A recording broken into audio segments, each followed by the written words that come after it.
En el programa de hoy vamos a estar hablando acerca de cómo proteger nuestra familia en momentos de crisis como esta, especialmente en la parte financiera. Consejos claves que pueden ser utilizados desde ahora mismo. Y también la evolución del núcleo familiar, cómo esta cuarentena está haciendo que el rol del hombre deje de ser solamente la parte proveedor, sino también tiene que estar involucrado en las labores familiares, en las labores del hogar. Escúchelo hasta el final, un programa lleno de muy buena información. En Hablemos de Real Estate con Carlos Amaya creemos que la familia es la base de la sociedad. Por eso, nuestra misión es proveer información y herramientas a la comunidad latina de cómo lograr la libertad financiera a través de bienes raíces. Bienvenidos una vez más a su programa, Hablemos de Real Estate con Carlos Amaya. No hablamos relacionado con Real Estate, familia y finanzas en los Estados Unidos. Nuestro invitado del día de hoy es originario de México, reside actualmente en el sur de la Florida con su esposa mexicana y sus dos hijos. Es graduado de Columbia University en la ciudad de Nueva York, habiendo cursado su maestría en Administración Pública y Desarrollo Económico y Político. Cuenta además con estudios universitarios de Comercio Internacional y un certificado de Master University con Tony Robbins. Desde muy temprana edad, desarrolló un interés en temas de desarrollo humano y desarrollo económico, habiendo optado al terminar sus estudios por establecerse en el sector privado. Dedicó un año de su vida al servicio de los demás como voluntario de una bellísima organización en Chile llamada Hogar de Cristo, al servicio de los niños de la calle, indígenas y ancianos. Trabajó en un periodo breve en el Banco Internacional de Desarrollo de Washington, D.C. Su pasión por conocer de otras culturas y modelos de desarrollo lo han llevado a 35 países en 4 continentes, trabajando en organizaciones en México, la República Dominicana, Perú, Chile, Madagascar y Estados Unidos. Se ha dedicado a desarrollar a sus clientes, que son padres de familia y liderazgo y transformación personal, manejando el estrés y ansiedad en tiempos de crisis y brindó asesoría de negocios, ventas y comunicación organizacional.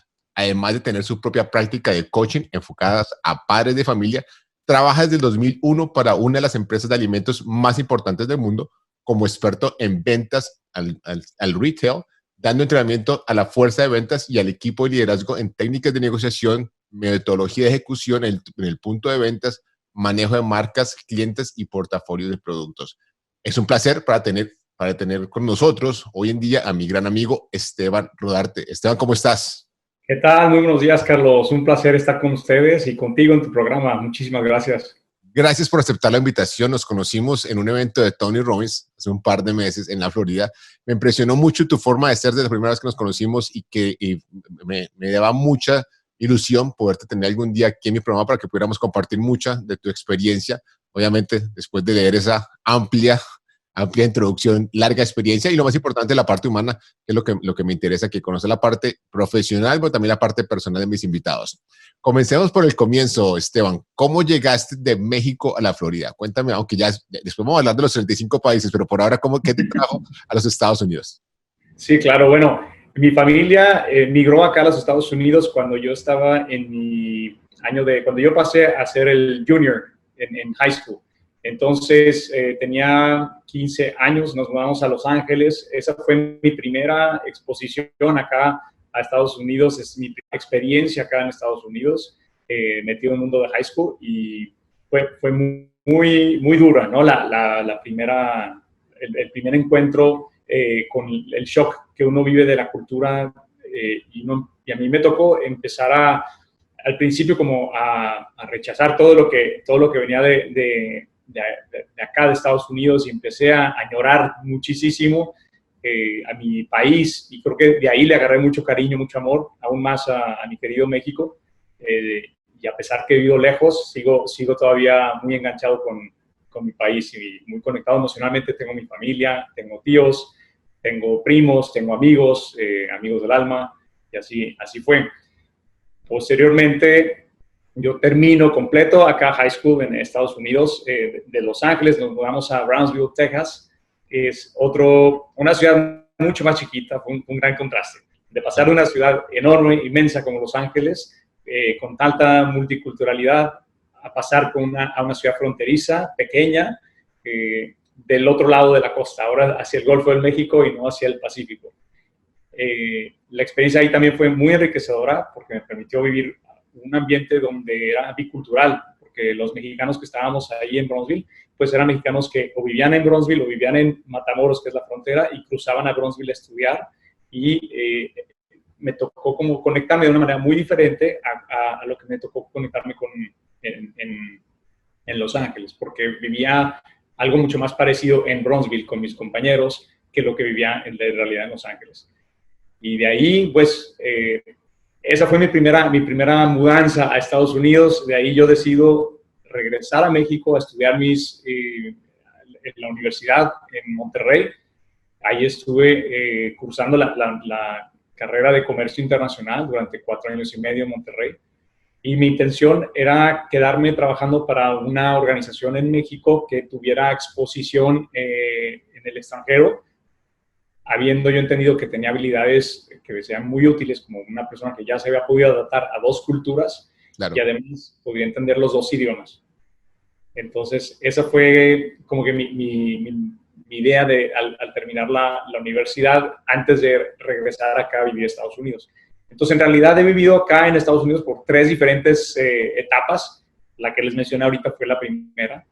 Después yo de graduarme, fue cuando me fui a Chile antes de regresar a Estados Unidos por segunda vez. Me fui a Chile y estuve como voluntario de lo que mencionas, de esa organización bellísima que se llama Hogar de Cristo. Y un año maravilloso, un año de parteaguas que yo recomendaría muchísimo, el que la gente joven, sobre todo los que están inciertos en sus decisiones de carrera, en sus decisiones de vida, que dedicaran un año o 6 meses o 3 meses al servicio en alguna organización que más les llame la atención, porque te da una perspectiva muy, muy amplia y mucho más sencilla de la vida. Entonces, para mí me marcó muchísimo. Regresé a México después de haber vivido en Chile un año completo sin regresar a mi país. Mencionabas acerca de lo que nos enriquece al estar viajando, al estar conociendo y estar viendo en otro país. El vivir en Chile me tocó ver a mi país, me tocó ver a México ahora desde el hemisferio sur y desde una visión muy, muy radical. En Estados Unidos la visión hacia México era generalmente con muchos estereotipos negativos. Claro. Y en Chile, sí, y lo mismo pasa con muchos de nuestros países latinos, ¿no? Que el estereotipo hacia los países latinos es muy negativo, está lleno de chistes y de cosas despectivas. Pero habiendo ido a Chile y habiendo tenido la oportunidad también cuando estuve en Chile de viajar por todo el país de Sudamérica, una gran parte de Chile, pude también conectarme con otros amigos en el Hogar de Cristo de Perú, que es otra organización hermana de Hogar de Cristo de Chile, y ahí estuve un mes también con ellos. Entonces, conocer otra organización, de cómo operaba allá. De nuevo, también la experiencia de estar en Perú, bellísimo país, igual Chile, bellísimo país, y me permitió ver al mundo desde otra vista, desde la vista del mundo del sur, y es una mirada mucho más enriquecedora porque no tienen la sombra de una potencia como la es Estados Unidos, la que uno se mira al espejo y dice, no estoy así tan fuerte como este otro país, pero estando viendo la mirada desde el sur, uno se da cuenta que no estamos tan mal, podemos siempre estar mejor, y sí, hay un camino enorme, hay una brecha enorme de desarrollo social, desarrollo económico que cubrir. Sin embargo, me ayudó mucho a amar más a mi país y a comprender más a estos temas del desarrollo que toman tiempo y no necesariamente se van a dar con la velocidad que uno quiere por los factores políticos. Entonces, eso es como que mi aprendizaje que tuve al vivir allá, además de haber estado colaborando en las causas con los niños de la calle. Te comento así de un paréntesis. Suena muy romántico, a lo mejor para algunos, el decir voy a trabajar con niños de la calle. Y para mí, el principio lo era, sonaba como que muy loable, y es algo que yo decía, yo he recibido tanto, habiendo tenido la oportunidad de venirme a vivir a Estados Unidos, de aprender el inglés, de ver cómo se puede vivir de una manera mucho más cómoda en Estados Unidos, y yo me sentía totalmente afortunado, que decía, yo quiero compartir eso, yo quiero ayudar a que la gente se supere, que crezca, yo quiero ayudar a servir, porque me siento muy privilegiado y quiero yo compartir mis aprendizajes. Entonces, mi idea romántica de ir a ayudar allá, cuando me enfrento con la realidad, ¡pum!, es muy, muy ruda la realidad de los niños de la calle y es muy duro el trabajo que hacen todos los trabajadores sociales y los voluntarios que diariamente se dedican a trabajar con esa realidad, con esa pobreza tan brutal, porque está llena de violencia, está llena de abusos, está llena de también pues mucho vicio y es muy duro. Me marcó profundamente y bueno, eso es algo que llevo en mi corazón y lo tengo muy presente. Creo que me ha ayudado mucho a completar mi formación humana. ¿Cuántos años tenías cuando hiciste ese viaje de un año por Chile? Estaba recién salido de la universidad, tenía 24 años, Ok. así que fue de 24 a 25 años que estuve ya en esa experiencia. Ok, entonces de los 15 años que viniste a Los Ángeles, 24, 9 años en los que estuviste en 3 diferentes países, que viste Ajá. diferentes culturas. Algo que me llamó mucho la atención, aparte, pues, obviamente, el año de servicio, y me uno a ese mensaje. Cuando uno da, generalmente, por eso las personas que son millonarias se vuelven filántropas, porque es cuando uno da, tiene una satisfacción mucho más de cuando recibe. Obviamente, si da de corazón, no. Si da solamente por estar en la foto, obviamente no le va a funcionar. Pero si lo hace de corazón, como lo hiciste tú, definitivamente se ven los resultados. 35 países. ¿Qué similitudes viste? Ya nos comentaste un poco la visión diferente de tu país, similitudes, diferencias de todos esos países, donde no comenzar uno por uno, si no nos quedamos todo el día, pero ¿qué fue lo que más te impactó más? Bueno, el tema de Chile, lo que yo vi en la gente chilena es de que es un país como que un poco centrado en sí mismo, causado en parte por el aislamiento que han vivido años, ¿no? Están los Andes, que es una frontera larguísima y que sí bloquea mucho. No ayuda el que los chilenos y los argentinos tengan también sus roces. Y del otro lado tienen el Pacífico. Entonces, unas grandes barreras. En el norte tienen al desierto y en el sur tienen también interrumpido geográficamente, es muy accidentada toda la geografía chilena. Entonces, realmente el chileno se siente aislado del resto del mundo y mucho de eso se ve reflejado en las noticias que pasan, que son temas más locales y poco internacional. Sin embargo, en la época en la que ya estuve, yo viví con otros estudiantes y otros voluntarios de diferentes partes del mundo. Había voluntarios de Bélgica, de Alemania, de Perú y de Argentina. Y la hermandad que se hizo fue maravillosa, fue bellísima. Y lo que también notaba es que los jóvenes chilenos tenían mucha sed de servir. Estaban involucradísimos también como voluntarios en el Hogar de Cristo, como voluntarios en otras organizaciones. Hay una organización que se llama Un Techo para Chile, para los que están descobijados, que no tienen una casa. Es muy sencillo el programa, sin embargo, ha ayudado a que la gente que es pobre o la gente que vive desastres naturales como el tsunami que hubo en Chile hace algunos años, en el sur de Chile por Concepción. Esa organización va y ayuda a que la gente rápidamente tenga un techo para cubrir sus necesidades básicas de sheltering, ¿no? de albergue, y muchos jóvenes se involucran. Entonces hay mucha sensibilidad social que yo no la veía en su momento en Estados Unidos. Y el Teletón es un programa que nació allá en Chile por don Francisco, que es una de las personas que aquí en Estados Unidos pues, se colocó muy bien con la población latina. Don Francisco lo promueve y es un gran fundador del Teletón, y después se fue esparciendo esta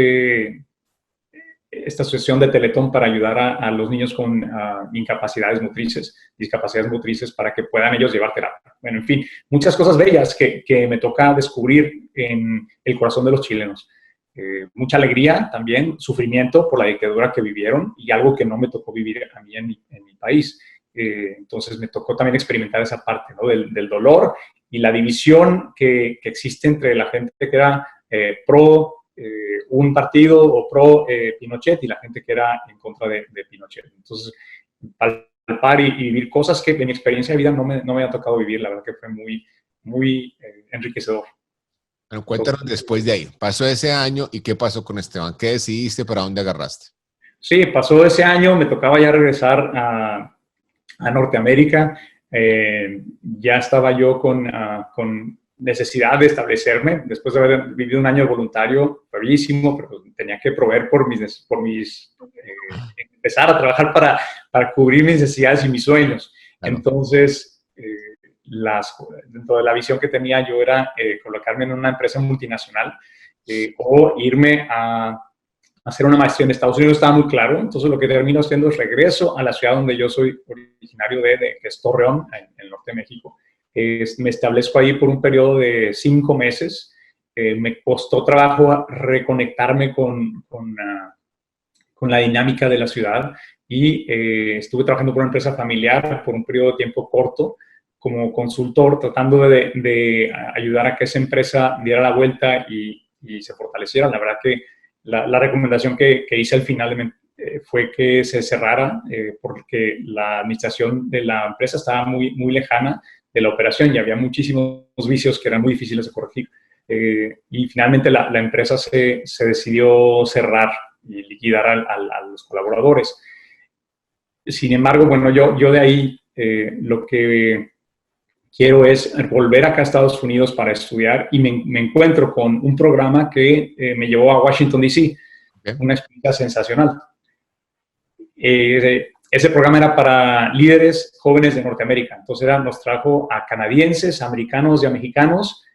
Nos concentraron en Washington, D.C. para vivir una experiencia de un internship, en donde pudimos, a la vez de estar estudiando el Tratado de Libre Comercio, que fue una experiencia genial, estuvimos trabajando en organismos que son propios de ahí de Washington, D.C. Algunos trabajaron en la Organización de Estados Americanos, otros trabajaron en las embajadas, otros trabajaron en el gobierno de Estados Unidos con las oficinas de los representantes o con oficinas de senadores. Y en mi caso, yo estuve trabajando en el Banco Interamericano de Desarrollo. Yo ahí me coloqué. Me interesaba mucho insertarme en el tema de la pobreza y cómo ayudar al desarrollo, habiendo venido de la experiencia de Chile, muy sensible, y estuve trabajando en lo que es la unidad asesora sobre pobreza y desigualdad. Entonces, una experiencia que duró 6 meses de internship y después se extendió a otros 6 meses de contrato temporal para seguir colaborando con ellos como un research assistant, apoyando todas las publicaciones que ellos hacen, investigaciones que hacen alrededor de Latinoamérica para fortalecer políticas de gobierno que ayuden a superar la pobreza en nuestros países. Okay. Entonces, eso fue mi segunda oportunidad o residencia acá en Estados Unidos. También muy enriquecedora. La ciudad de Washington, D.C. es bellísima y estar cerca de un centro de poder tan fuerte, no nada más porque está el gobierno de Estados Unidos, está el Banco Mundial, el Fondo Monetario Internacional, el Banco Interamericano de Desarrollo, la Organización de Estados Americanos. Es una ciudad magnífica para experimentar de viva voz esas partes de cómo se toman decisiones que impactan a todo el mundo, ¿no? Sí. O sea, hoy en día están reunidos en Washington, D.C., ahí mismo, para tratar de resolver esta crisis mundial del coronavirus. Ok, entonces saliste de Washington y ¿para dónde te fuiste después?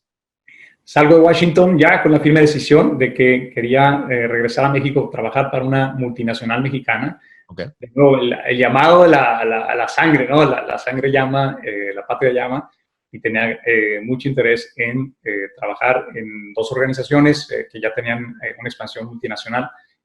Una era una cementera y la otra era una panificadora. Así que estuve trabajando, conectando, ver cómo podía yo entrar y terminé yo ingresando en una empresa panificadora y llevo ahí desde el 2001. Entonces, mi camino después de Washington, D.C., decido regresar al sector privado y emprender la búsqueda de trabajo en una multinacional mexicana donde yo pudiera aportar todo esto que yo ya tenía conmigo, pudiera yo aportar y ayudar a que la empresa siga creciendo. Y así, de esa manera, como contribuir al desarrollo de mi país a través de fortalecer una empresa multinacional mexicana.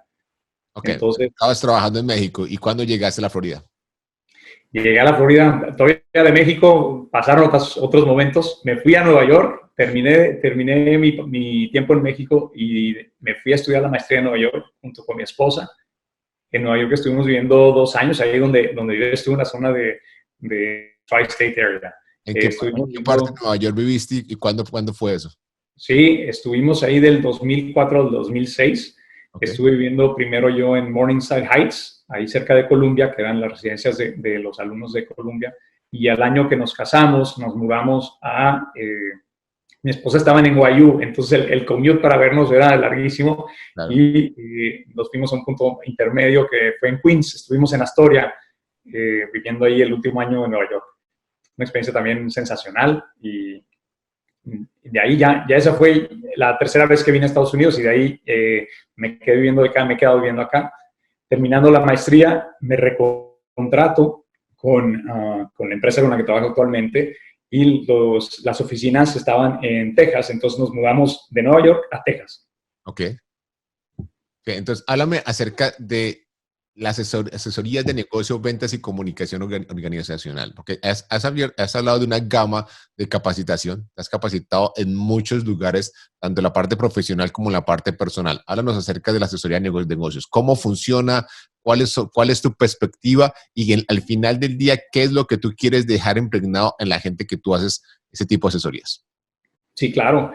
Bueno, dentro de los temas de asesoría de negocio, primero me tocó aprender a mí de la empresa donde yo trabajaba la metodología y es una metodología, no es nada del otro mundo. Creo que cuando uno lo analiza, pues es mucho sentido común, pero mm, tiene que ver con estar muy presente en la manera en que uno hace las cosas y tener muy claro que a quién voy a servir, a quién voy a atender. Cuando yo me enfoco en mis procesos nada más y no me enfoco en qué impacto va a tener en el cliente, entonces ahí es cuando se genera mucho ruido y se genera el desconecte que uno debe mantener siempre con los clientes. Entonces, las primeras cosas que me tocó hacer era aprender para poder yo también absorberlo y poder asimilarlo y compartirlo en los cursos que daba.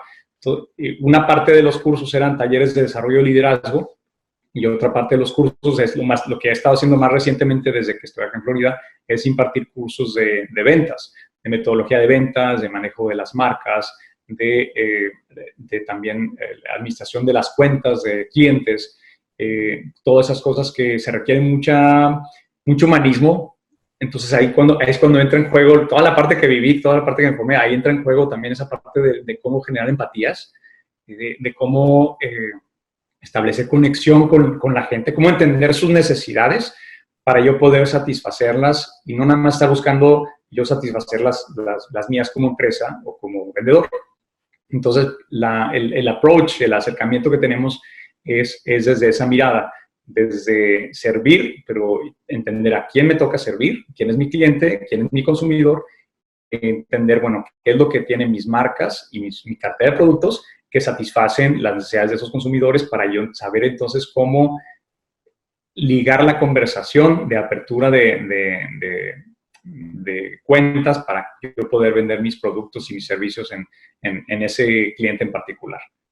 Es interesante a través del tiempo, cuando tiene la oportunidad de recibir diferentes entrenamientos, hablar con diferentes personas, especialmente la gente que se encarga de grandes compañías, se da cuenta uno de que al final del día vuelve a lo básico, que es lo más sencillo, es básicamente tratar a las otras personas como tú quieres que te traten, hacer las cosas de la mejor manera posible, no dejar para mañana lo que puedes hacer hoy y trabajar con ética. Obviamente que suena muy fácil para implementarlo en una empresa, especialmente una empresa tan grande y multinacional, para que la cultura sea la misma, pero básicamente pues lo que tú dijiste fue exactamente lo mismo. Asegurarse que entendemos las necesidades del cliente, de que no somos solos, de que no somos una isla dentro de una empresa, sino que todos trabajamos juntos y lo que trabajamos en equipo vamos a ver un desarrollo de manera global. Y ese es el diferenciador que vemos en las grandes empresas. Tú ves empresas como Google, como Amazon, que intentan mantener sistemas bien sencillos versus empresas que de pronto ya están quebradas o no tenemos ni idea de los nombres, que intentaron hacer que fuera tan difícil el proceso, tanta burocracia que al final del día la gente no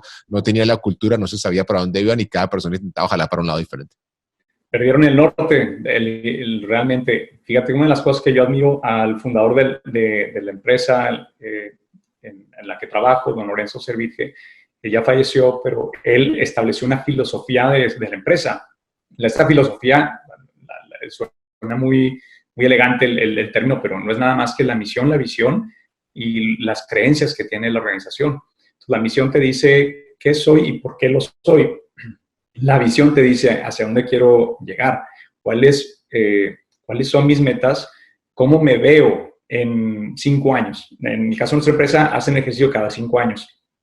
Y estamos entonces implementando acciones que te van llevando a lograr esa visión que ves en 5 años. Una de las cosas también muy interesantes de estrategia de negocios, esta visión tiene que estar en términos de expresión de la visión, tiene que estar siempre en tiempo presente, porque te estás viendo ya que lo estás logrando, que estás ahí en ese momento. Y tiene que estar visible. Uno tiene que tener en el mundo de desarrollo humano le llamamos vision boards, en el mundo de la empresa corporativa, en el mundo de las organizaciones, y no tienen que ser nada más las multinacionales, esto es para organizaciones y para pequeñas, medianas y microempresas, que tengan su visión de hacia dónde quiero llegar, cuál es mi norte, porque me van a venir un montón de cosas que me van a querer distraer, pero si yo tengo muy claro que para allá tengo que dirigirme, entonces yo voy a saber a qué sí le pongo atención y a qué no le pongo atención, o qué cosas me necesito resolver rápidamente para que yo pueda limar el camino y pueda ayudar a llegar más rápidamente a cumplir mi visión. Entonces, esta parte de la filosofía me encantó. De nuevo, se encontraba con la parte humanista y además le da un sentido en el sector privado de productividad, de eficacia, efectividad y un sentido de logro porque vas logrando, vas midiendo año con año, vas viendo mes con mes cómo vas enfrentando las metas, cómo te vas acercando y eso motiva o te das cuenta de que, bueno, si sigo de esta manera no voy a lograr mi visión, tengo que hacer correcciones y tengo que hacer correcciones rápidas porque si no estoy gastando mi energía, mi enfoque, mis recursos y más vale hacer esas correcciones a pesar de que algunas tengan que doler un poco, pero más vale que hacer esas correcciones o si no, de plano, cambio mi visión. La idea es que no cambie, ya que la plasmé, la idea es que me mantenga firme porque tuve que haber hecho un ejercicio muy consciente, trayendo a gente de fuera, trayendo a todo lo que en inglés se dice stakeholders, las personas que tienen un papel en mi organización, ya sea clientes, consumidores, proveedores, información de la industria, y proyecciones de crecimiento económico, proyecciones de la demanda, tendencias de mercadeo, de hacia dónde van los consumidores. Todos esos son factores que integran cómo se va construyendo una visión en una organización. Entonces, es fascinante, la verdad que es fascinante. Claro. La visión, el liderazgo y el focus, el foco aplica para todo. Aplica en la parte personal, porque uno también debe tener básicamente una visión para dónde va, tiene el enfoque, porque si no pierde el rumbo. Y también tiene que tener un liderazgo, aplica en la parte del núcleo más cercano, que es el núcleo familiar. Si uno tiene dos miembros jalando para un lado diferente, uno por eso ve familias que desafortunadamente no tienen sus dinámicas organizada, no tiene una empatía y a nivel obviamente tanto el sector privado como el sector de gobierno. Vemos países, sin mencionar nombres, que desafortunadamente la parte del liderazgo no se ve que se tenga plasmado y por eso las personas no sienten esa cultura ni tampoco sienten ese deseo de hacer las cosas porque no se sienten parte del proceso en sí. Hablando de parte de cosas muy interesantes, háblame acerca de la práctica que tienes de Coach for Dads. Porque después generalmente cuando uno está en una multinacional, el nivel de exigencia es muy alto. O sea, obviamente que te entrenaste mucho, te ponen en una posición bien, buena, pero también te exigen bastante. ¿Por qué decidir, aparte de toda esa cosa que tienes, la parte del laboral, entrenamiento, los seminarios, la asesoría, la parte familiar, eres padre de familia, tienes 2 hijos, ¿por qué dedicar tu tiempo a trabajar en tu práctica y por qué la desarrollaste, la práctica de Coach for Dads? Gracias, Carlos. Pues esta es una práctica que estoy implementando recientemente y nace de una necesidad que yo identifico que hay en padres de familia, los hombres, los papás, que están viviendo, sobre todo ahorita en momentos de crisis, una dificultad para poder conectarse con miembros de su familia, porque ahora están conviviendo con ellos 24/7, en el caso de muchos, ¿no? Hay otros que ya tenían un trabajo un poco más familiar y se conectaban y tenían una dinámica sana, como ya lo mencionas, pero hay papás que no tienen establecida una dinámica sana, que ahora les toca tomar más las riendas. De por sí nuestras generaciones vienen haciendo una transición enorme entre lo que les tocó a nuestros papás, que ni siquiera los dejaban entrar cuando iban a hacer el bebé, ni siquiera los dejaban entrar al quirófano, o no les tocaba limpiar pañales, no les tocaba hacer esas cosas. Nuestra generación empieza a romper con esos tabús y ahora nos toca todavía adentrarnos más porque tenemos que generar esa fortaleza en nuestras familias, sobre todo en tiempos de crisis. Nuestro rol como padres de familia es dar certeza, a pesar de la incertidumbre, es dar esa sensación de seguridad y se puede dar a través de lo económico, pero sobre todo a través del amor. Nosotros necesitamos satisfacer una gran necesidad de que yo soy suficiente, yo soy amado, soy deseado, y nuestros hijos lo necesitan más que nunca, hoy más que nunca, y nuestras esposas lo necesitan también hoy más que nunca. No por capricho, simplemente porque son nuestras necesidades básicas. Claro. Y si yo soy el rey del hogar, me toca vestirme con eso y creérmela y participar para generar esa parte. No nada más ser el proveedor, porque muchos de nuestros compañeros padres de familia han caído en el rol de yo soy proveedor del hogar y ayudo en algunas cosas en la casa, pero hasta ahí me toca, ¿no? Lo demás le toca a la mamá. Y aquí la idea es ayudar a romper esos paradigmas, esos tabús y ayudar a que los hombres nos involucremos más, porque a fin de cuentas eso va a ayudar a que nuestros hijos y la sociedad como tal salga más fortalecida de estas crisis, que no va a ser la única. Estamos de acuerdo que esta pandemia nos sacó, nos movió el tapete muy feo, pero ya se habían vivido otras pandemias más localizadas en Asia, en África y en el Medio Oriente y en México, que también se vio la gripe H1N1 muy fuerte.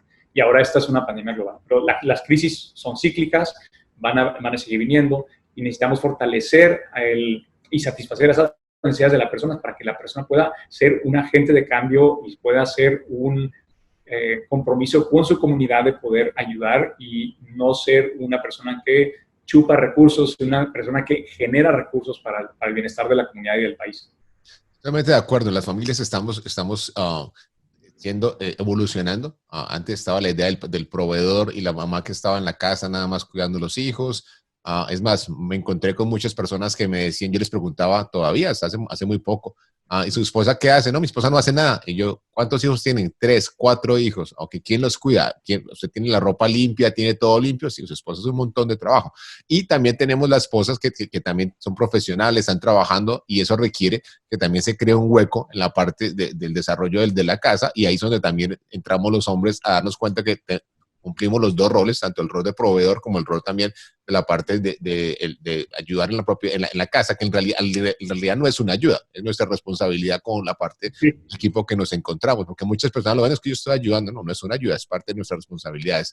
Se utiliza la loza, se utiliza la ropa, se utiliza el mercado, entonces necesitamos colaborar.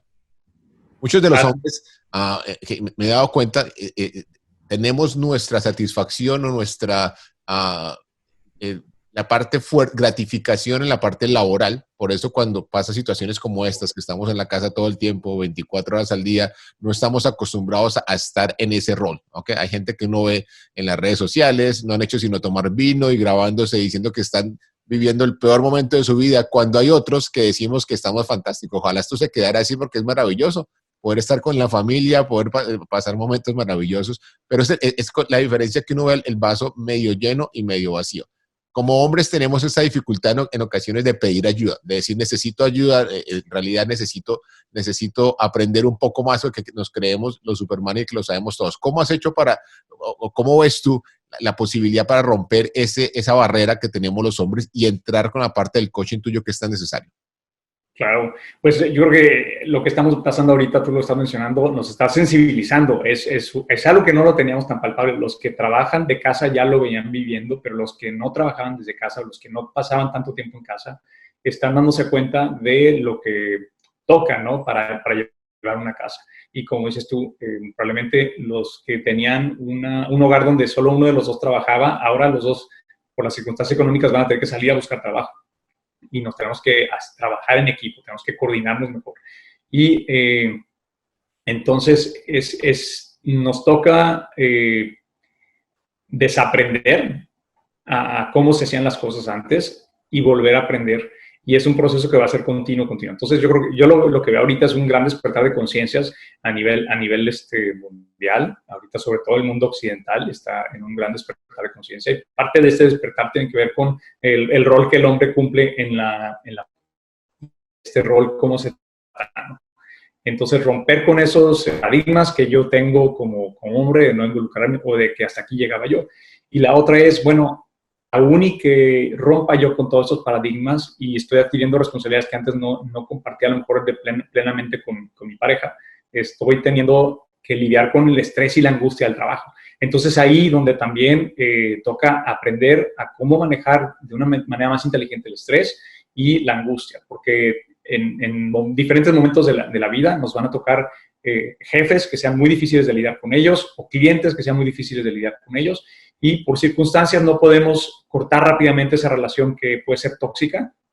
Entonces nos toca aprenderla a ver como una relación maestra, ¿qué me está enseñando, qué oportunidad me enfrenta la vida para yo aprender de esta relación y tomarla de esa manera hasta que pueda yo partir y cortar de por bueno de esa relación o convertirla de una relación tóxica a una relación productiva, a una relación sana.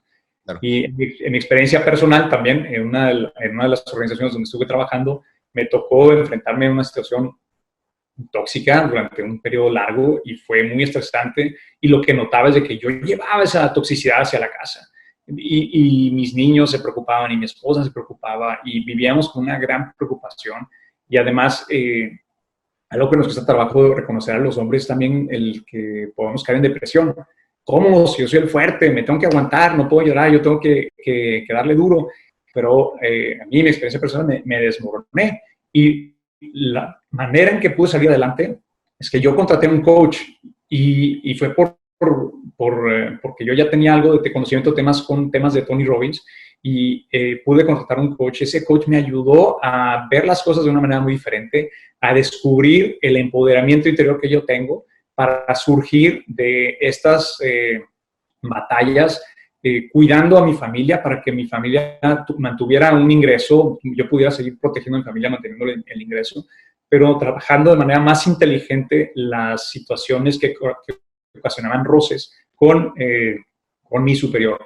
Y yo veo también una gran necesidad de poder ayudar y servir a los hombres, padres de familia que tenemos que lidiar con este rol incrementado, ¿no? de participación en el hogar y además seguir teniendo que lidiar con problemas de estrés laboral y de angustias, porque te pueden generar muchas inseguridades cuando uno no está claro, cuando no tienes tu visión tan clara de por qué estás en el lugar donde estás y cómo lo quieres desarrollar y con esos tener herramientas para mejor diseñar la solución que te convenga en la situación en la que estás viviendo dentro de tu relación laboral.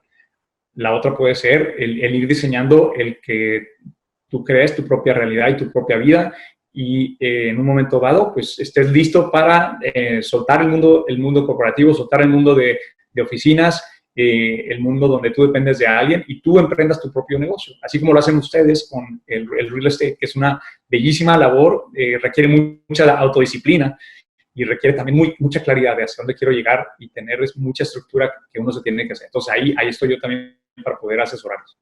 Espectacular. Diste en el clavo en muchas de las cosas. Cuando estabas mencionando, estaba llevando como me estaba devolviendo a momentos de mi vida en los cuales me estaba sintiendo exactamente igual. En momentos de relaciones tóxicas en la parte laboral, a traer eso a la casa, en ocasiones es muy difícil manejar el tiempo presente. El trabajo es el trabajo, la casa es la casa, sino es que los mezclamos, entonces preocupamos a toda la familia y la familia se pone tensa y llega el momento en el que necesitamos pedir ayuda, necesitamos conseguirnos un coach.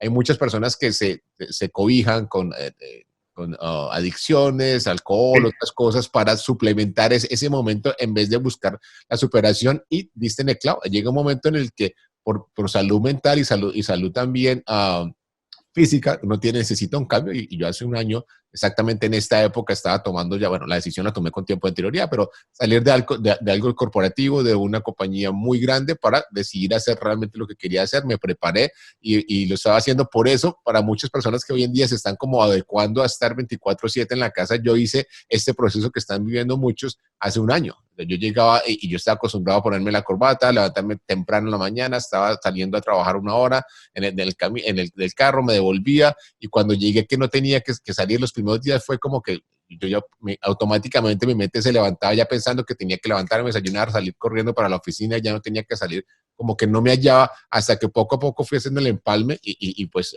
también conseguí un coach de Tony Robbins y comencé a manejar las diferentes prácticas, la visión, cuál era el certainly que necesitaba, el uncertainty, y de esa manera pude manejarlo y es un proceso que es constante. O sea, una cosa que he aprendido de tantos años que he tenido la oportunidad de estar con Tony Robbins y otras personas, esto no es que uno ya se volvió perfecto y se queda ahí, ¿no? La vida pasa la pandemia en este momento, o sea, el mercado se puede caer, puede subir, puede bajar, cambia presidente y toca constantemente irse renovando y autoalimentando. Por eso es importante tener ese tipo de charlas, ir a eventos, estudiar, si uno necesita un coach, porque no es como hacer ejercicio. Si uno hace ejercicio y se pone en una forma óptima y deja de hacer ejercicio toda la vida y se pone a comer mal, desafortunadamente lo que hizo va a perder todo el trabajo fuerte que realizó, porque es algo que es constante y que no se para de un momento a otro.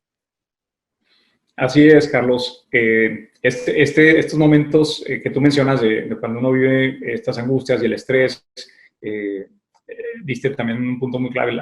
Hay personas que optan por ahogarlo en el alcohol o taparlo con los vicios. ¿Por qué? Porque nos muestran muy vulnerables y no estamos cómodos siendo muy vulnerables, ¿no? Entonces, buscamos cómo sedarnos. Desafortunadamente, cuando sedamos la vulnerabilidad, esa parte de vulnerabilidad, también estamos apagando la parte de la alegría de nuestras vidas, porque son las emociones que estamos sedando. Estamos apagando todas esas emociones porque las negativas me están atacando, no las aprendí a manejar bien o no tengo la oportunidad de saber cómo manejarlas bien porque no hay alguien que me acompañe o que me entienda. Y termino yo recurriendo a vicios, puede ser también la pornografía, puede ser el alcohol, puede ser las drogas o incluso la violencia, ¿no? Entonces, todas esas cosas no nos conducen a algo que nos eleve por encima de las circunstancias. Cuando trabajamos la parte de vulnerabilidad, que es otra de las cosas que yo trabajo, es aceptar que tenemos limitaciones, aceptar que necesitamos ayuda y no debo de tapar esa parte, ¿no? Que me deja la sensibilidad a flor de piel, porque si la tapo, entonces dejo yo de percibir todo lo otro bellísimo que hay en la vida, toda la alegría, toda la empatía que puedo yo generar al sentir y percibir el dolor de la otra persona para saber yo cómo reaccionar y cómo yo poder servir y cubrir a esa persona con las necesidades. Entonces, es un trabajo, imagínate, si más personas pudieran convertir esa parte en algo productivo, en algo positivo, en algo que contribuya, que los haga crecer y elevarse por encima de las circunstancias, esa es la respuesta que más nos ayudaría como sociedad, como país y como miembros de nuestra propia cabeza, de nuestra propia familia. No es fácil, se necesita acompañamiento porque necesita siempre uno el sounding board, ¿no? O sea, encontrar a alguien con quien rebotar que esté ajeno a mis circunstancias del trabajo, ajeno a mis circunstancias de la familia, para que me permita tener más objetividad y que tenga herramientas adicionales que no las puedo encontrar ni en el trabajo ni en la familia, para yo saber cómo superar estas adversidades.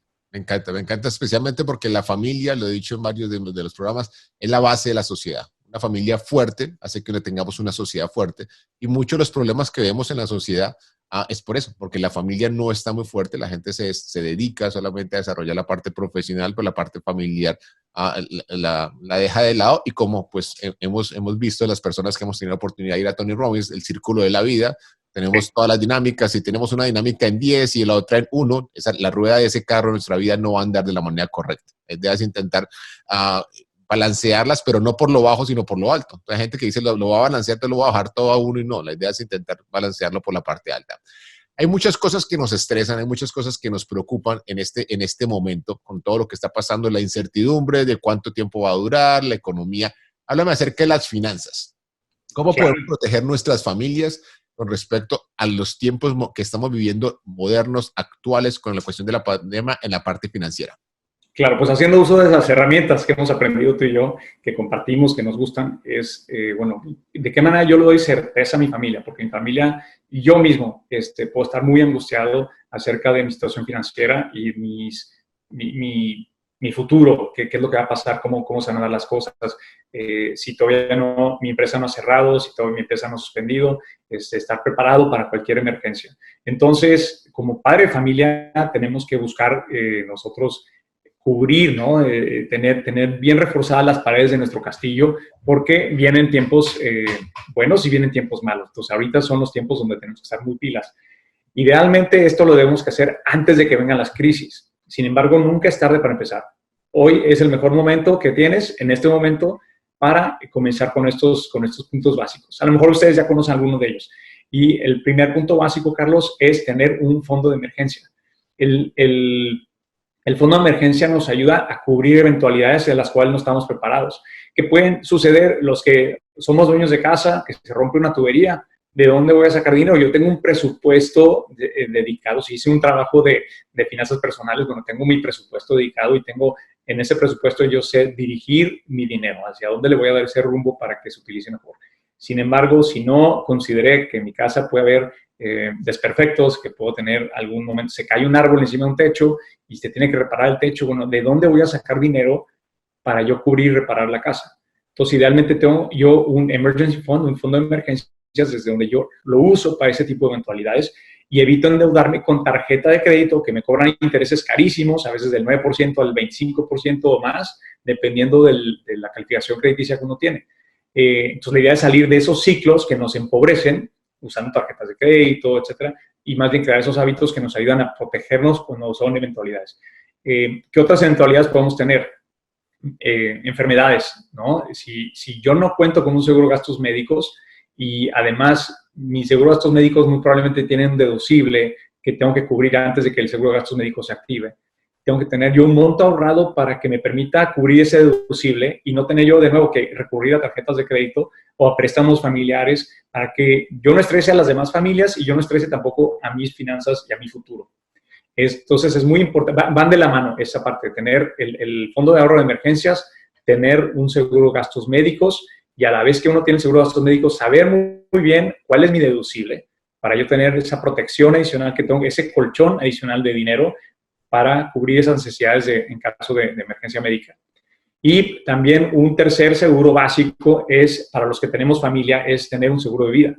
Entonces, el seguro de vida es necesario y puede haber, hay muchísimos productos de seguro de vida. Podemos platicar un poquito más acerca de cuál es el que más conviene. Sin embargo, el seguro de vida lo que me permite es, en el caso de que falte yo, que soy el proveedor de pan en mi hogar, en el caso de que falte yo y mi esposa tenga que cubrir los ingresos que antes yo proveía, el seguro de vida va a ser el que va a llenar ese hueco económico para que mi familia no esté estresada acerca de su incertidumbre financiera, su incertidumbre económica en el futuro por la ausencia de uno de los dos padres. Entonces son como que los tres temas básicos que cubrir en cuanto a seguros y en cuanto a tener un fondo de emergencias. Y un último, adelante Carlos. No, sigue, por favor, sigue. El último punto también muy importante es tener un testamento. Ese testamento, y aquí en Estados Unidos, si es de última hora que uno lo hace, con que esté escrito y esté firmado y esté fechado en una hoja de papel, no tiene que ser tan formal, ese es válido para que las cortes lo respeten la voluntad, la última voluntad de usted y de nosotros como personas. Sin embargo, hay documentos que uno puede conseguir a través de asesores legales que le dan un formato para entender con más claridad, bueno, qué es lo que quiero, qué es lo que necesito proteger y qué es lo que yo quiero que suceda con mis bienes, con mis hijos, con mi familia, con todo lo que he logrado conseguir y cosechar en mi vida en caso de que yo falte. Sí, espectacular. Quiero comentarte varias cosas con respecto a lo que acabaste de decir, me parece, compartir un poquito también de mi experiencia. Testamento. Yo trabajé por muchos años en una oficina de abogados, 10 años, y yo cuando hacíamos programas semanales en la emisora, yo hablaba de los testamentos cuando nadie hablaba de ellos porque vi la necesidad, vi familias en las que las personas morían sin testamento. El proceso legal era tan largo, tan costoso, que desgastante. El fruto, y las peleas que se creaban y el fruto del esfuerzo de las personas por tantos años se veía perdido. Hay gente que decía, al final del día que se pierda todo, porque mi papá se casó con otra señora o pasó esto, pasó lo otro, y termina enredado en la parte legal, en la parte de la administración, administrative of estate se llama eso, que al final del día las personas en las que el difunto quería que realmente le llegara el fruto de su trabajo no le estaba llegando. Entonces ese testamento es importantísimo. Yo lo hice hace un par de años. Generalmente cuando nos enfrentamos con una calamidad física, de salud, en el caso mío, lo que estamos viviendo hoy en día nos despierta, como que dice, ok, definitivamente tenemos que planear. Y en ese momento, por eso tomé parte de la idea hace años de comenzar con este proyecto, de comenzar a buscar que las familias latinas seamos libres financieramente a través de bienes raíces. Yo llegué, te cuento la historia un poco para tomar de tu tiempo. Llegué el momento en el que me ofrecieron seguro de vida, me sentía, estaba en el mejor momento de mi vida, estaba súper sano, súper saludable. Lo voy a sacar, sí, no lo terminé sacando. Cuando después me diagnosticaron con cáncer en el 2012, ya conseguir un seguro no era probable. Cuando comencé con la cirugía del cerebro, ya obviamente que nadie me iba a asegurar, y me di cuenta, enfrentarme a la vida, ¿qué pasaría si fallezco? Ahí fue cuando dije que necesito otro colchón, que tienen que ser propiedades de inversión que genere el ingreso suficiente para cubrir mi ingreso, que eventualmente fue lo que me dio la oportunidad de salir del trabajo, dedicarme a hacer lo que quiero hacer, y aparte para que mi familia, en el caso eventual. Es más, hay gente que yo hablaba en uno de los episodios anteriores, si uno se muere es complicadísimo, pero no es lo peor es quedar uno que no se pueda ni mover, generando gastos, así como le está pasando a Michael Schumacher, que cada día más llega un momento en el que no importa cuánto ganó, ya se gastaron todo el dinero que tenía, porque desafortunadamente lo están manteniendo vivo todavía. Entonces yo decía, comencé a darme cuenta que si me llegaba a pasar algo similar, en una de las tantas cirugías, qué iba a pasar con mi familia, y en ocasiones ese dolor que estamos sintiendo ahí nos hace tomar decisiones. Y lo que acabas de decir, nunca es tarde. Hay personas que de pronto pueden decir, oh my God, ahorita nada más, no sé si me van a pagar y ya me siento quebrado. Bueno, hay que revisar, no tenemos un fondo de emergencia, no tenemos un fondo de ahorros, no tenemos, y todos los que tenemos casa, los que tenemos carro, los carros, las llantas se les acaban, hay que cambiar el aceite, la suspensión se daña, si está un poquito más viejo, las casas igual se deterioran, porque es como el cuerpo, lentamente se va deteriorando porque tiene su vida útil, y especialmente ahora que todo lo hacen para que se rompa más rápido, porque estamos en una sociedad de consumismo. Entonces, me encantaron todos los puntos que diste con respecto a las cosas básicas. ¿Qué otro truco financiero podemos hacer? Si estamos acá, gente que me dirá, ok, fantástico, Esteban, Carlos, me encanta la idea de haber tenido un fondo de emergencias, un fondo de ahorros, haber tenido propiedades de inversión que me generan ingresos, el famoso cash flow. No lo hice antes. ¿Qué puedo hacer ahorita? Algo práctico que podamos hacer en este momento, Esteban. Claro, muy concreto. Bueno, el fondo de emergencias, nada más para concretar esto, el fondo de emergencias, lo que es el objetivo es que tengas de 3 a 6 meses cubiertos para que eso, en una eventualidad que tú estés 3 a 6 meses fuera de trabajo, puedas tener ese colchón. Y como mínimo, el paso inmediato es juntar $1,000, y de ahí te quedas un poquito hasta que puedas llevar lo demás a 3 a 6 meses. Pero con $1,000 empezar, ese es el primer paso. Buscar de qué manera yo puedo cortar gastos para yo juntar ese fondo de emergencia. Entonces, ya me puedo sentir yo un poco más cómodo, porque ya sé que tengo algo sobre lo cual yo poder cómodamente respirar, un respiro. Otro de los trucos que podemos hacer es reemplazar, por ejemplo, hablando de recorte de gastos, es identificar, bueno, ¿dónde tengo cosas que ahorita ya no necesito? Uno de los temas puede ser, si ustedes aún tienen DirecTV o tienen televisión por cable y pagan $50 al mes por tener 500 canales, de los cuales solo ven 8, la verdad que es un gasto inútil, no vale la pena. Yo sé que muchos de ustedes quieren tener, a lo mejor nada más, ver los programas de deportes, entonces búsquense un proveedor de internet que se dedique nada más a darles el contenido que ustedes quieren. Ahora, más que nunca, es mucho más fácil poder contratar esos servicios de internet donde tú nada más seleccionas el contenido que quieres y pagas $10 en lugar de estar pagando $60 al mes. De acuerdo, quiero hacer una referencia pequeñita ahí.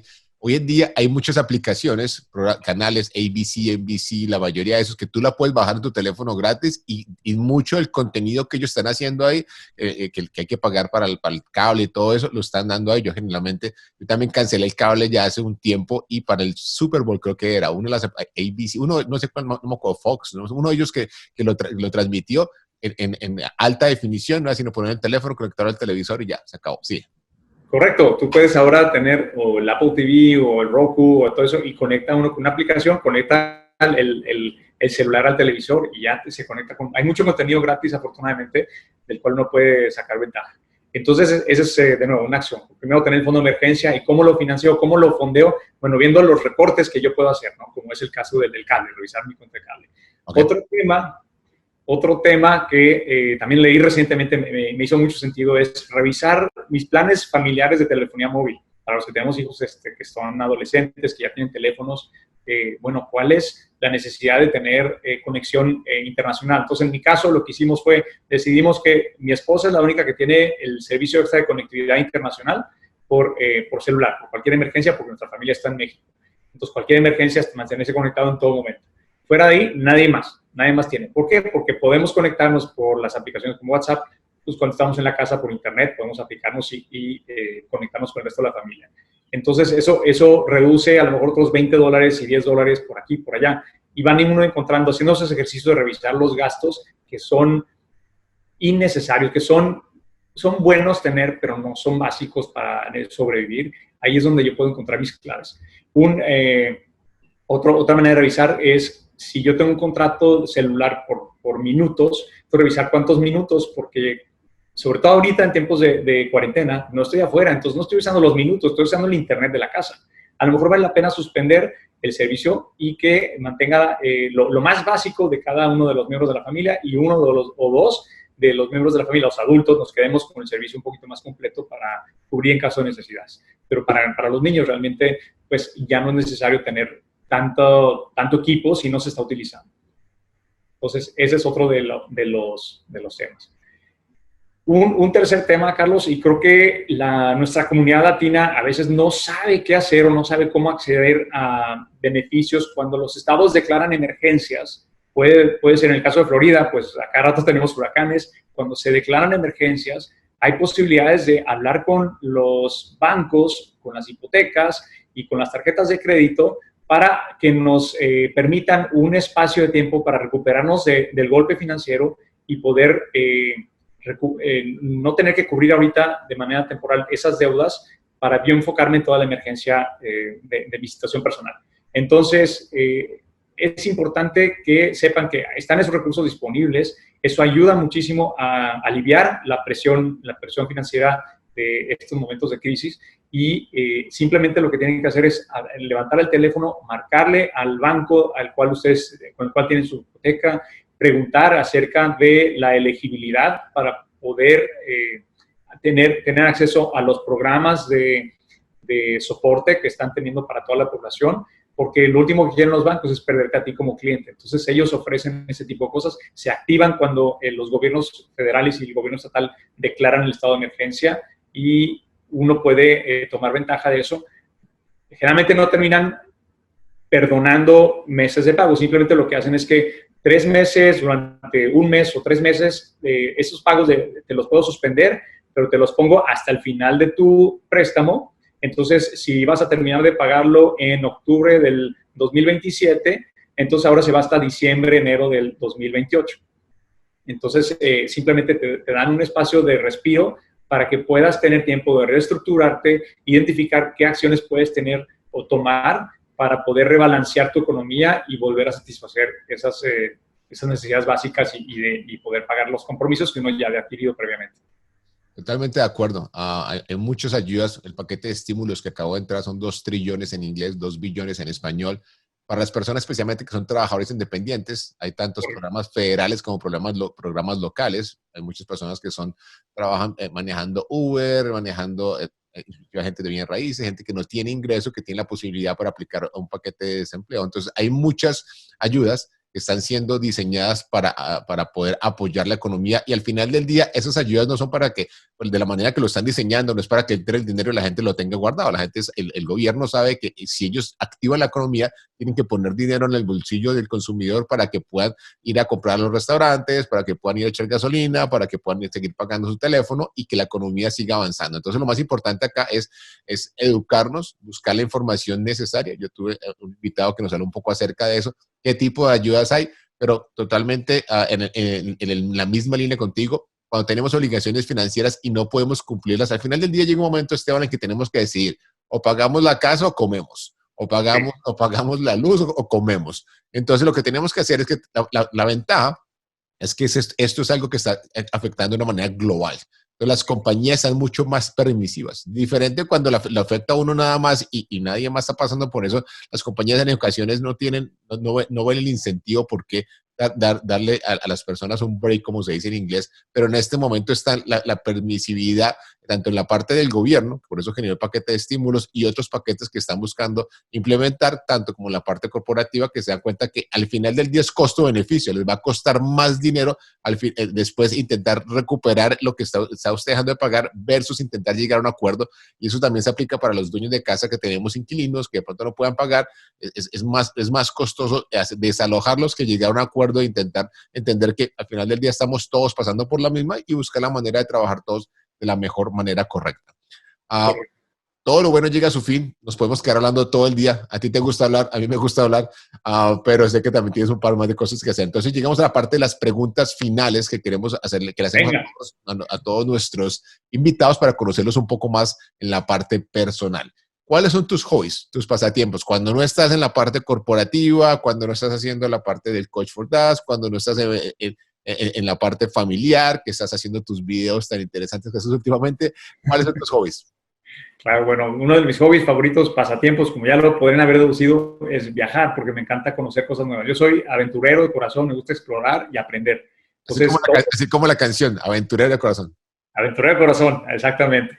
Y a mi esposa también le fascina eso, así que hacemos muy buen equipo en ese sentido.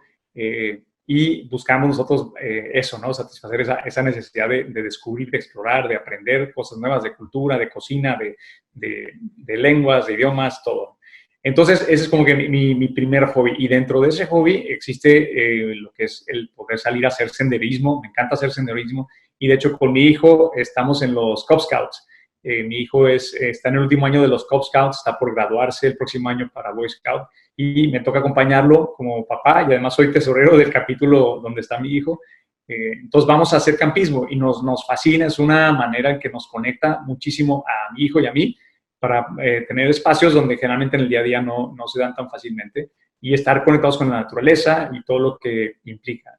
Aprender acerca de cómo sobrevivir en la naturaleza y darle esa herramienta muy valiosa para mi hijo, que él se da cuenta que él puede valerse por sí mismo y puede también hacer una comunidad de amigos que comparten esa visión. Entonces el campismo también es algo que me encanta.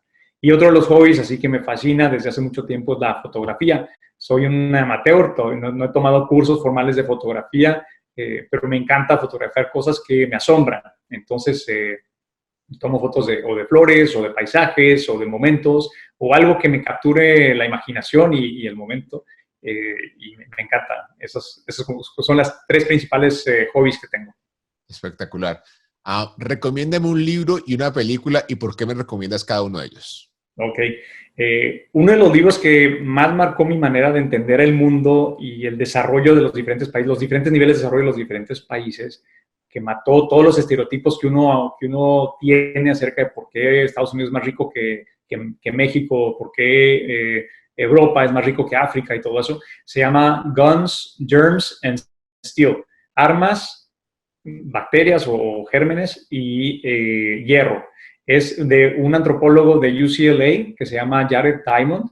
Es un libro fantástico que te explica la evolución del mundo y por qué los países que ahorita tienen poder están donde están y cuál fue el recorrido que vivieron y por qué los otros países que ahorita no tienen tanto poder están donde están.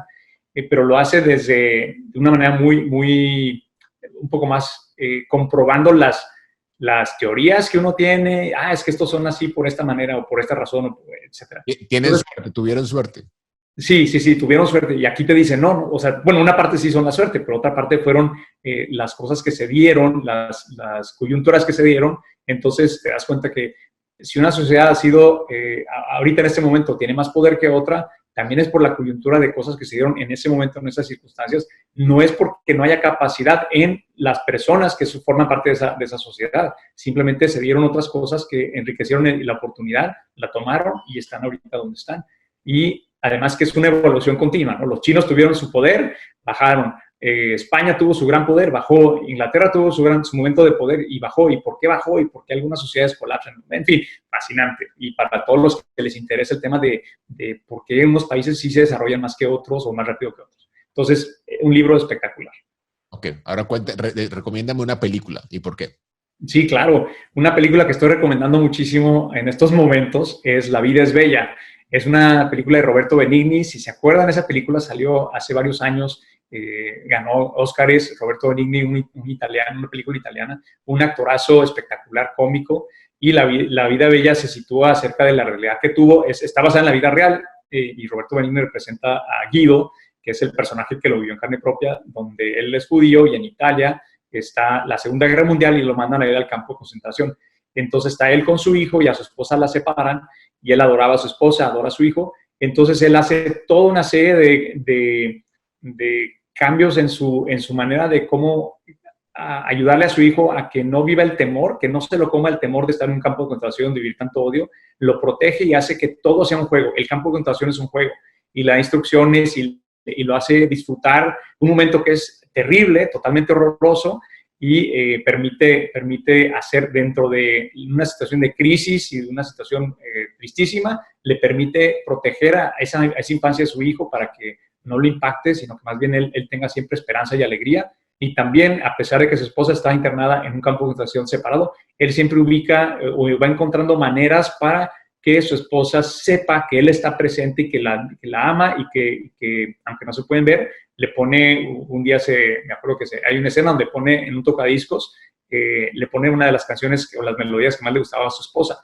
Su esposa le escucha y rápidamente se recuerda y era una manera en que ella sabía que Guido seguía vivo y que estaba ahí con ella. Es bellísima para revisarla con familia. Se van a reír y van a llorar de nuevo. Sí. Así que invita a reflexión. Una película espectacular para verla en cualquier momento de nuestra vida, pero especialmente en momentos como este. Hay gente especialmente la gente que estamos de pronto en Estados Unidos, que se sienten que se les está cayendo al mundo cuando en realidad tenemos techo, tenemos comida, estamos con los seres queridos. Desafortunadamente, el hecho de que tú tuviste la oportunidad de ir a ver otra realidad, así como estuviste en Chile, estuviste en diferentes partes viendo a la gente los niños de la calle, la gente que ve esa película se da cuenta que en realidad es como la visión que tengamos del momento. Y no tenemos que preocuparnos porque al final del día todo con la ayuda de Dios sale bien. ¿Cuál es tu fortaleza? ¿Cuál es tu habilidad? ¿Cuál es tu diferenciador que te hace diferente? ¿Por qué logras tú haber ido a 35 países, haber estado trabajando en una empresa multinacional, tener el tiempo suficiente para sacar tu proyecto de coaching, para DATS? ¿Cuál es tu diferenciador? Qué buena pregunta, Carlos. Nunca nadie me la había hecho. Yo creo que una es el tener tiempo y hacerme espacios para escuchar mis deseos, el cuestionar. Me acuerdo cuando yo estaba saliendo de la universidad, todo el mundo te decía, sales de la universidad, te vas a trabajar, te casas, formas una familia, y yo decía, no, hay más cosas en la vida que eso, no porque me pusiera, sino simplemente yo quería crear un espacio mucho más amplio entre salir de la universidad y tener que casarme y hacer tantas cosas, ¿no? Entonces es el creer que yo puedo hacer las cosas, y una de las cosas que detonó en mí el abrir mi imaginación a saber que yo puedo hacer las cosas fue una charla que escuché cuando yo estaba estudiando en Monterrey, en México, y uno de los conferencistas en un congreso para alumnos decía, ahora es el momento para salir y conocer el mundo. México se estaba abriendo, estábamos viendo la apertura comercial, y él decía, necesitamos que los jóvenes salgan y conozcan el mundo para que vean qué es lo que hay y enriquezcamos a nuestras culturas, enriquezcan a sí mismos. Y bueno, yo decía, pues claro, pero el viajar es de ricos. Yo no tenía dinero, yo estaba de estudiambre, como decimos, ¿no? Cubría mis necesidades básicas, pero estaba de estudiambre. Y sin embargo, él nos retó, me dice, no necesitan mucho dinero para salir a viajar. Y eso me intrigó, esa pregunta que me hizo, y me hizo pensar, bueno, si esto es verdad, entonces, ¿con cuánto más o menos yo podría vivir? Y empecé a averiguar. Entonces, una de las maneras en que yo descubrí es conciliar este tema que yo quería dar un año de servicio y encontrar una asociación que me pudiera patrocinar. Y así se dieron las cosas, se fueron conectando. Ya que uno establece su visión y hasta dónde quiere ir y qué es lo que quiere hacer, las cosas se van a ir acomodando. Entonces, cuando se me olvida esto es cuando me pierdo. Pero cuando vuelvo a recuperar esta manera de atender a estas inquietudes que uno puede tener, de plasmarlo en una visión, de darle más claridad, las cosas van coincidiendo y se van a ir dando para que uno surja y las pueda llevar a cabo. Y es una gran bendición y es algo que todo el mundo tiene acceso a eso, porque no es un diferenciador. El diferenciador es si respondo o no respondo a ese llamado y de qué manera respondo. Eso es lo que puedo compartirles, ¿no? Espectacular, escuchar esa voz interior que está ahí, que a veces intentamos apagarla, porque decimos, no, ya estamos trabajando, tenemos responsabilidades, entonces no la escuchemos y suprimimos esa necesidad de buscar la innovación. Y es muy interesante porque yo también vi eso, inclusive mi generación, cuando comenzamos a crecer, veíamos que todo era muy lejos. Ir de una ciudad a otra en Colombia parecía ir al final del mundo, cuando las generaciones siguientes se están mochileando el mundo. Básicamente uno los ve en Europa, los ve en África, están en todas partes y viajan por todo el tiempo. Y yo he hablado con muchos de ellos y me dicen que no es muy costoso. Si uno se pone a hacer la tarea, a qué país es más barato viajar, se mueve en tren de un lado al otro y se da cuenta que realmente el querer es poder. Si toma la decisión de hacerlo, busca el cómo. ¿A dónde te podemos encontrar, Esteban? Si alguien te está escuchando, un padre de familia o alguien que quiera aprender un poco más de ti, ¿a dónde te puede seguir? Claro, bueno, de entrada tengo mi página de Instagram, que es @, y lo vamos a poner ahí, pero es @coach4dads, es coach, número 4, dads. Entonces, ahí me pueden ubicar en Instagram. Y la otra es por correo electrónico, mi nombre esteban.rodarte@gmail.com. Entonces, son dos maneras de fácilmente accesar a mi cuenta y ponerse en contacto conmigo. Me encantaría ayudar a todas las personas que se estén identificando con el mensaje que hemos compartido el día de hoy y que estén buscando un apoyo para poderlos llevar a construir lo que quieren, su visión y cómo fortalecerse a sí mismos y fortalecer a sus familias. Perfecto. Gracias, Carlos. Muchísimas gracias a ti, que Dios te bendiga. Gracias por habernos comunicado acá de esta manera virtual. No veo la hora que nos veamos en persona otra vez para darte un abrazo. Dios te bendiga a ti y a tu familia. Igualmente, Carlos, muchas bendiciones y que estés muy bien. Cuidados para que nos mantengamos sanos en este tiempo. Que así sea. Cuídate.